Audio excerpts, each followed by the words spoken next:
श्रीमद् भागवत महापुराण नवम स्कंध 14वां अध्याय चंद्रवंश का वर्णन। ओम नमो भगवते वासुदेवाय। श्री सुखदेव जी कहते हैं, परीक्षित, अब मैं तुम्हें चंद्रमा के पावन वंश का वर्णन सुनाता हूं।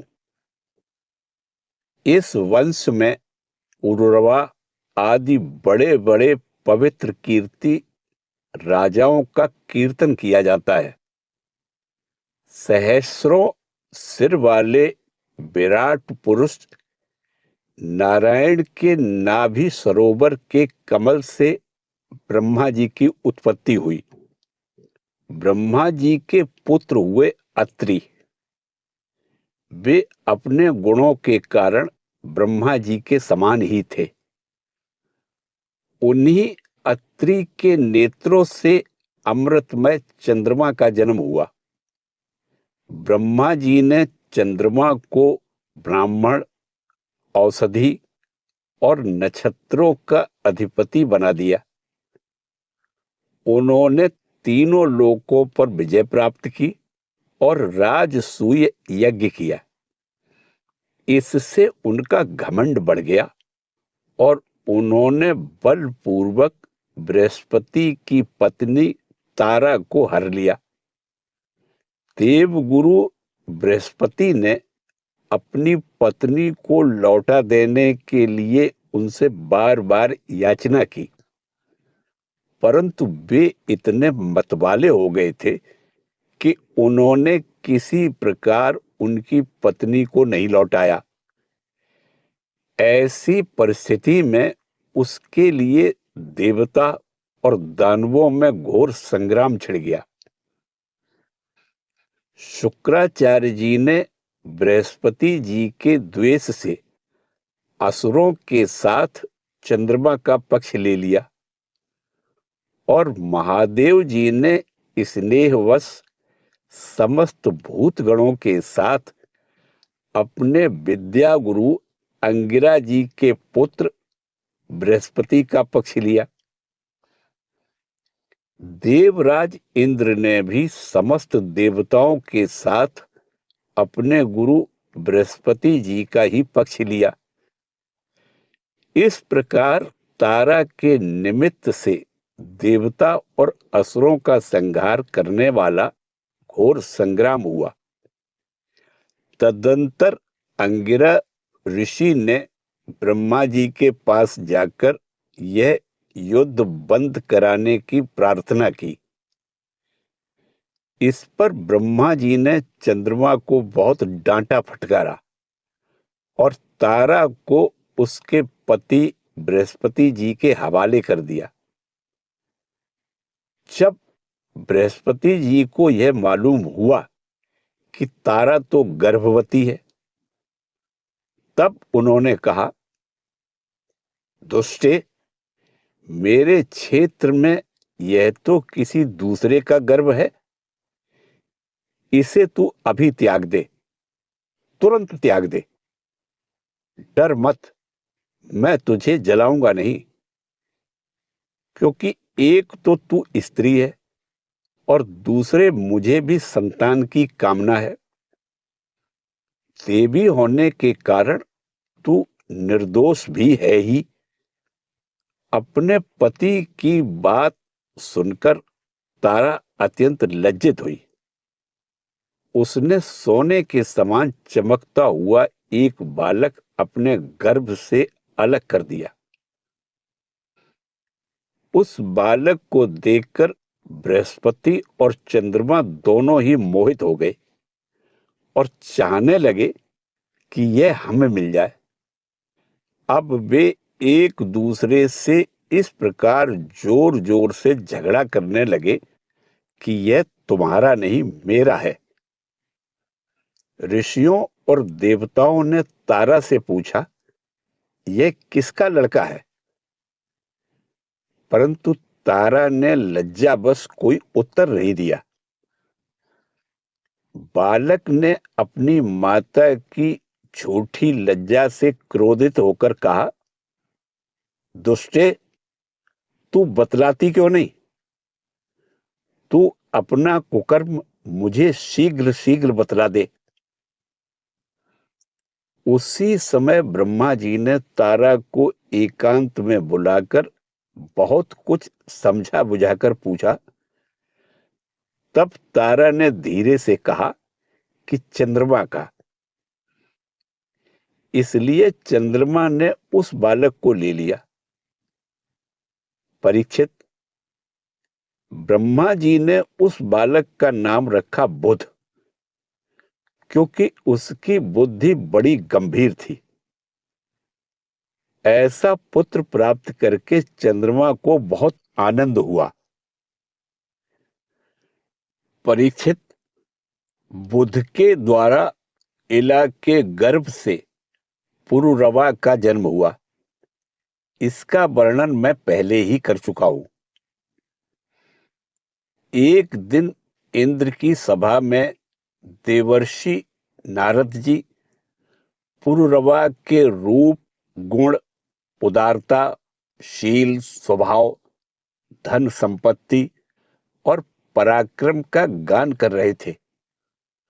उन्हें सुनकर उर्वशी के हृदय में काम भावना का उदय हो आया और उससे पीड़ित होकर वह देवांगना पुरुरवा के पास चली आई। यद्यपि उर्वशी को मित्रा वरुण के शाप से ही मृत्यु लोक में आना पड़ा था, फिर भी पुरुष शिरोमणि पुरुरवा मूर्तिमान कामदेव के समान सुंदर है, यह सुनकर सुर सुंदरी उर्वशी ने धैर्य धारण किया और वह उनके पास चली आई। देवांगना उर्वशी को देखकर राजा पुरुरवा के नेत्र हर्ष से खिल उठे। उनके शरीर में रोमांच हुआया। उन्होंने बड़ी मीठी वाणी से कहा। राजा पुरुरवा बोले, सुंदरी, तुम्हारा स्वागत है। बैठो, मैं तुम्हारी क्या सेवा करूं? तुम मेरे साथ विहार करो और हम दोनों का यह विहार अनंत काल तक चलता रहे। उर्वशी ने कहा, राजन, आप सौंदर्य के मूर्तिमान स्वरूप हैं। भला ऐसी कौन कामिनी है जिसकी दृष्टि और मन आप में आसक्त न हो जाए? क्योंकि आपके समीप आकर मेरा मन रमण की इच्छा से अपना धैर्य खो बैठा है। राजन, जो पुरुष रूप, गुण आदि के कारण प्रशंसनीय होता है, वही स्त्रियों को अभीष्ट होता है। अतः मैं आपके साथ अवश्य विहार करूंगी, परंतु मेरे प्रेमी महाराज, मेरी एक शर्त है। मैं आपको धरोहर के रूप में भेड़ के 2 बच्चे सौंपती हूं। आप उनकी रक्षा करना। वीर शिरोमणे, मैं केवल घी खाऊंगी और मैथुन के अतिरिक्त और किसी भी समय आपको वस्त्रहीन न देख सकूंगी। परम मनस्वी पुरुरवा ने ठीक है ऐसा कहकर उसकी शर्त स्वीकार कर ली और फिर उर्वशी से कहा, तुम्हारा यह सौंदर्य अद्भुत है, तुम्हारा भाव अलौकिक है। यह तो सारी मनुष्य सृष्टि को मोहित करने वाला है। और देवी, कृपा करके तुम स्वयं यहां आई हो। फिर कौन ऐसा मनुष्य है जो तुम्हारा सेवन न करेगा? परीक्षित, तब उर्वशी काम शास्त्रोक्त पद्धति से पुरुष श्रेष्ठ पुररवा के साथ विहार करने लगी।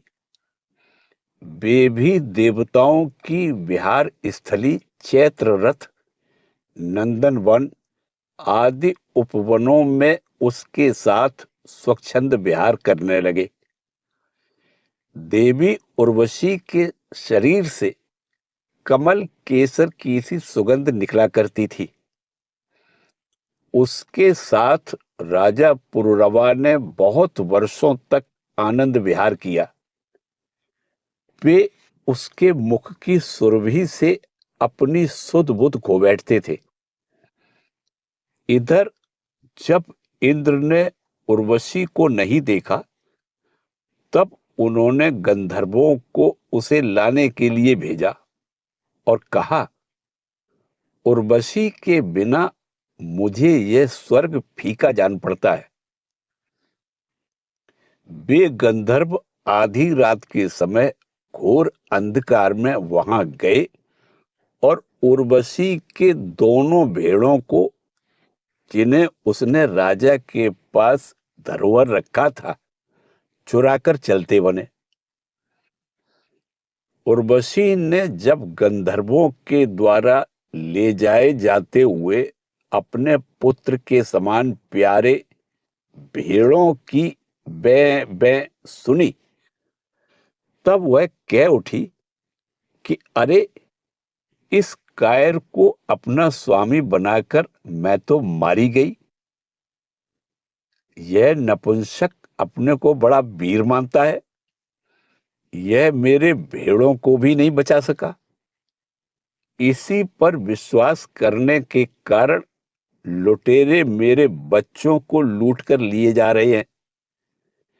अब तो मैं मर गई।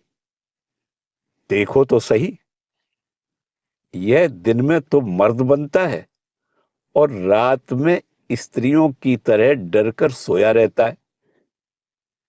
परीक्षित, जैसे कोई हाथी को अंकुश से बेध डाले, वैसे ही उर्वशी ने अपने वचन बाणों से राजा को बीध दिया।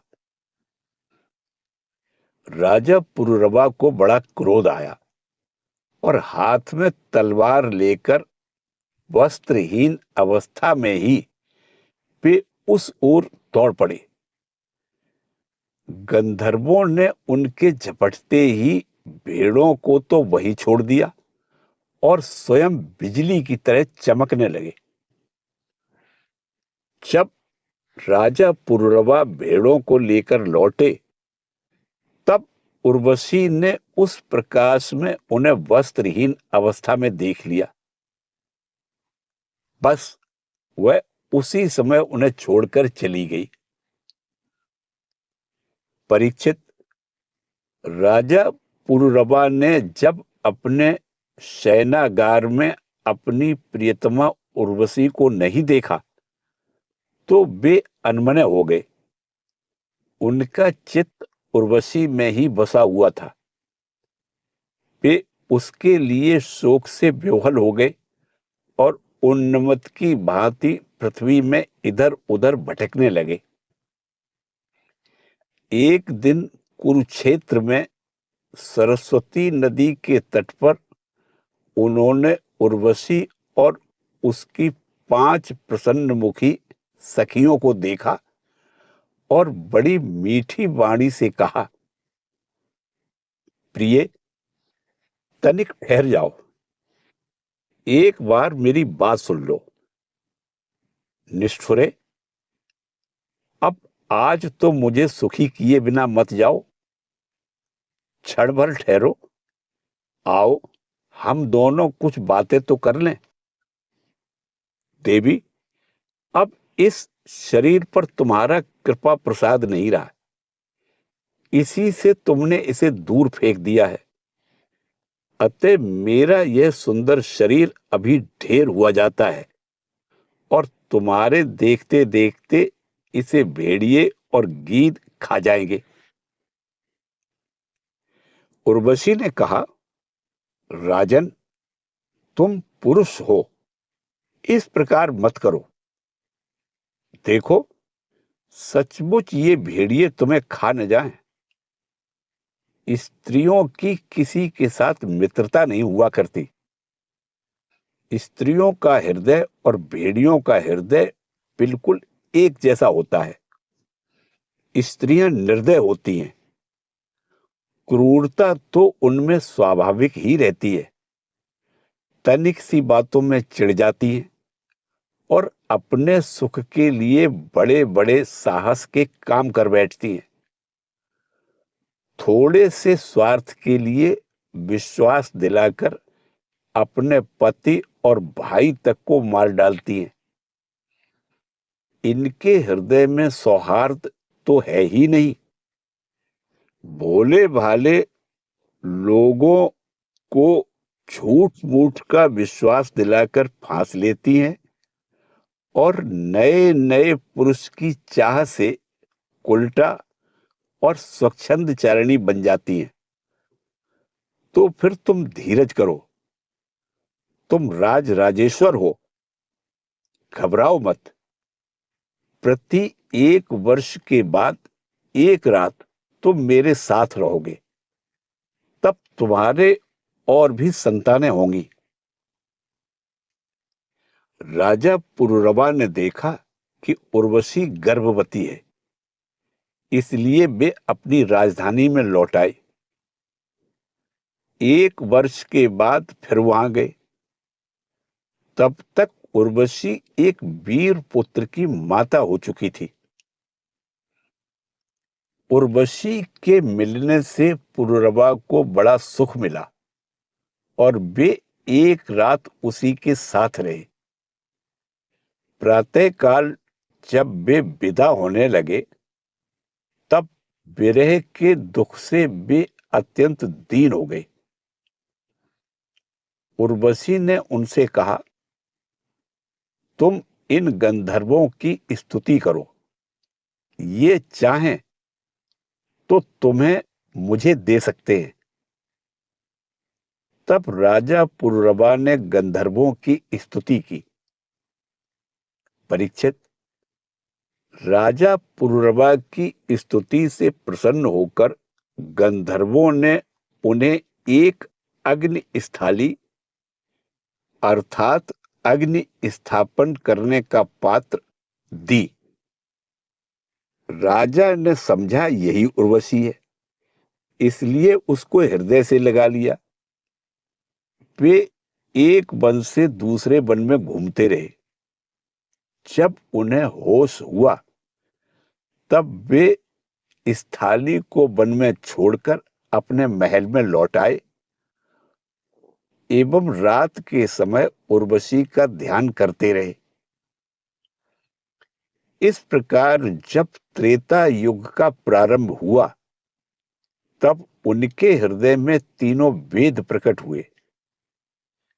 फिर वे उस स्थान पर गए जहां उन्होंने वह अग्नि स्थाली छोड़ी थी।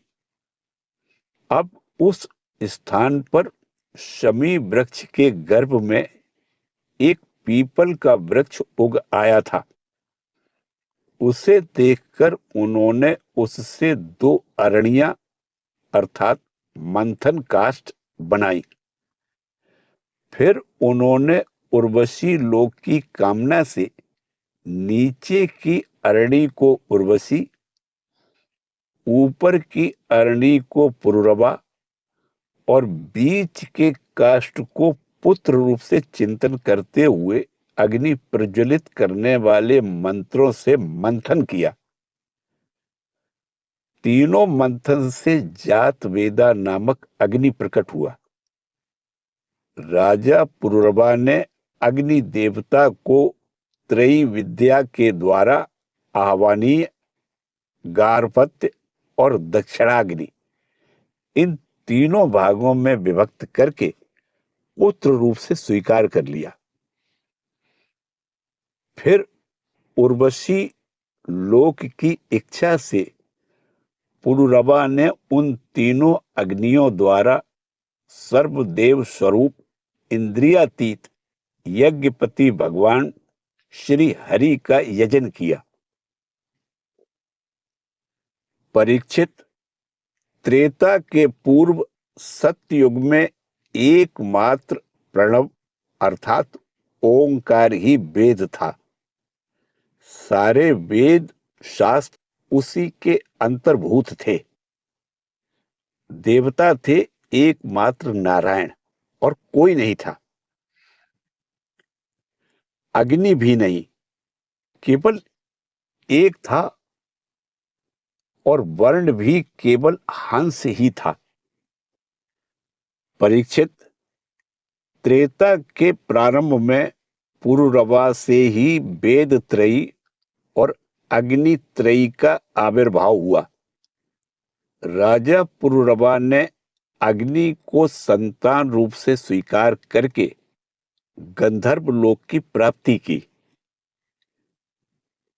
इसी के साथ 14वां अध्याय समाप्त हुआ। ओम नमो भगवते वासुदेवाय।